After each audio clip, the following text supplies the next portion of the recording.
Hydrogen bomb కంటే అత్యంత ప్రమాదకరమైనటువంటి ఆయుధాన్ని ఇరాక్ తయారు చేసిందని ప్రపంచం మొత్తాన్ని నమ్మించి అమెరికా ప్రజల్ని కూడా నమ్మించి ఇరాక్ మీద దాడి చేసి ప్రాణాలు తీసి అక్కడ సద్దాం హుస్సేన్ని ఉరి తీసి తీరా చూస్తే కనీసం ఓ తుపాకీ గుండు కూడా కొత్తది కనుక్కోలేకపోయినటువంటి అమెరికా అక్కడ ఆయిల్ నిక్షేపాలని మాత్రం కబ్జా చేసింది, మింగేస్తుంది. లేదా అమెరికన్ కార్పొరేట్ మాఫియా చేతులకి ఆయిల్ నిల్వలు ఇవ్వడం కోసం, ఆయుధ వ్యాపారాన్ని పెంచడం కోసం నాడు ఒక దేశపు ఉసురు తీసింది.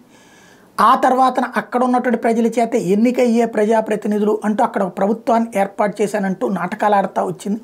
తన చెప్పు చేతల్లో ఉండేటువంటి ప్రభుత్వాన్ని నడిపిస్తూ వచ్చింది. ఈ మధ్య కాలంలోనే ఇరాన్ అందులో జోక్యం చేసుకుని తీవ్రవాద సంస్థలను పెంచి పోషిస్తూ క్రమంగా అక్కడున్న ప్రజల్ని ఏకం చేస్తూ అమెరికాకి వ్యతిరేకంగా ఉండే ప్రభుత్వాన్ని ఎన్నుకున్నారు. ఇప్పుడు అమెరికాకి వ్యతిరేకంగా ఉండే ప్రభుత్వం ఎన్నికైంది కాబట్టి వాళ్ళు అమెరికాని ఇరాక్ వదిలిపోమ్మంటున్నారు.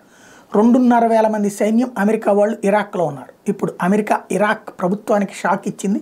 మేము కదలం, మేము అక్కడే ఉంటాం శాంతి భద్రతల కోసం, లేదంటే మీరు అదుపు తప్పుతారు, ఇరాన్ వాళ్ళు వచ్చి మిమ్మల్ని కబ్జా చేసేస్తారంటూ కొత్త పల్లవి అందుకుంది.